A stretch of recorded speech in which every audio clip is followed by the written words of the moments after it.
I had to learn it the hard way. Like when I was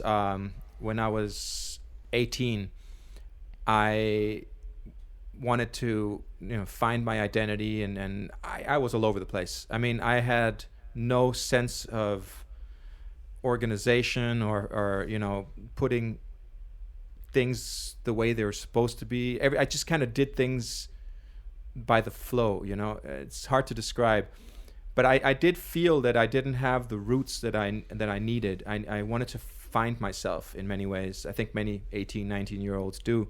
And for me, that meant going back to my roots and going to Denmark. And so I was living in the States, and I was like, all right, I'm going to go to Denmark, and I'm going to see what happens. And what's a good way to do that? Well, I could become a royal guard. And in the beginning, I was like, all right, I'll do that for a year, which was just, just conscript service.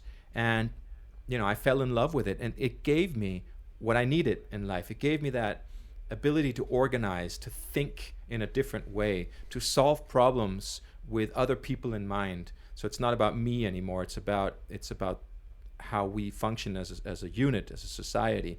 And I figured it was a very, very valuable tool. So then I fell in love with the camaraderie, the feeling of being part of something that actually meant something, and so I stayed with it. And then later I took an officer's, which is the equivalent of like an education, the equivalent of in the beginning a bachelor's, and then later a master's. And so I did that, and that gave me what I needed. And that's the reason that I was able to learn how to organize my thoughts in many ways. So I'm not naturally inclined to being like that. In fact, I'm very naturally opposed to finding structure in things. But I realized that I need to, and now I have the tools to do so. And that's what enabled me to do things like when I said, like you said, building a motorcycle. Well, I wanted a motorcycle, but I didn't want to just go buy one because I thought that I could do it better myself, or at least look, the design of it. And so I had to learn it. And how do you learn something? Well, you dig into the videos, the YouTube videos, the manuals, and this and that. And I broke a lot of things.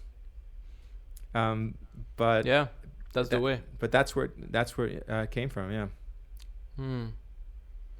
Yeah. I mean, how interesting would it be to meet versions of yourself that would have made different life choices, Oh, I mean, if I met myself now as I was when I was 19, 20, or 22 or something, I would kick my own ass. I would hate myself. I would be like that. Oh gosh, how annoying.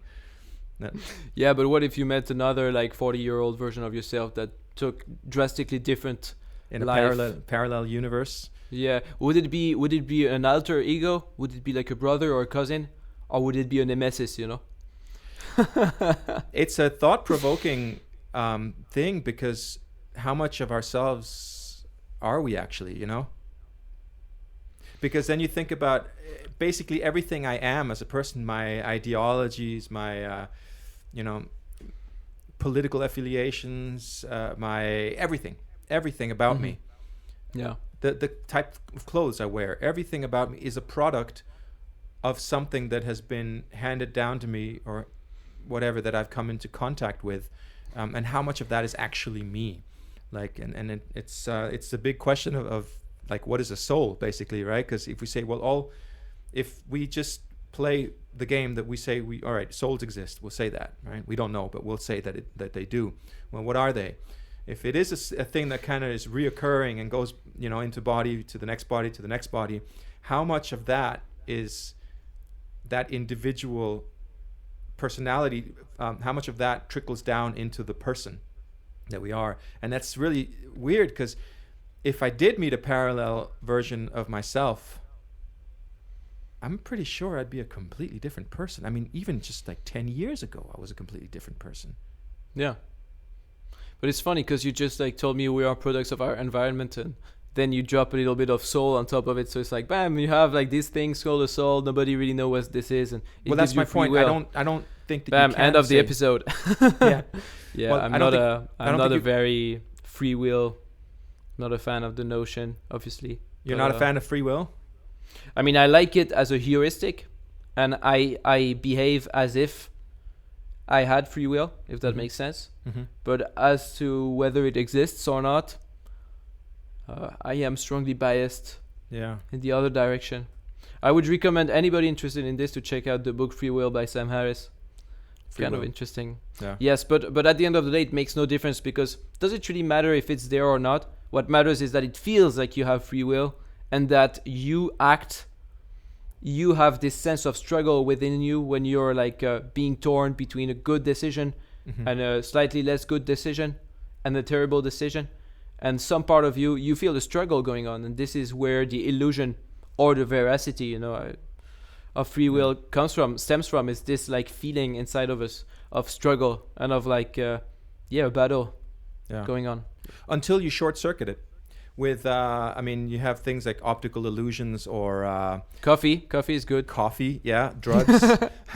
All of these things will short circuit your perception of reality, and what you thought was what you were convinced was the norm, or was the way things were.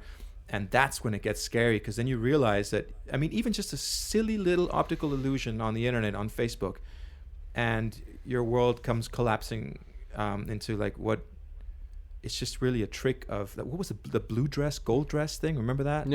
Yeah, black and blue, or or white exactly. and gold. One dumb little example, but if that trickles over to any degree into other parts of your life, then how much of ourselves are we actually? Oh wow, that's an interesting way to approach it. Because usually, like the idea of the dubbit, for example, so it's the duck rabbit. It's like a optical illusion made famous by the way the philosopher Ludwig Wittgenstein used it, and you can either see it as a rabbit or as a duck. Either like the beak of the duck are the ears of the rabbit. You probably saw this picture. Oh yeah. They have the one with the witch also, with the witch. Yeah, exactly. One. Yeah, that's another, and they have like other funny ones. Yeah. But you can always see either the duck or the rabbit or the old woman or the young one, but never both at the same time. Yeah. And you and me could look at the same picture and see two different things. So what does that say about? It tends to show that the picture and the meaning is generated in our brain and not anywhere else.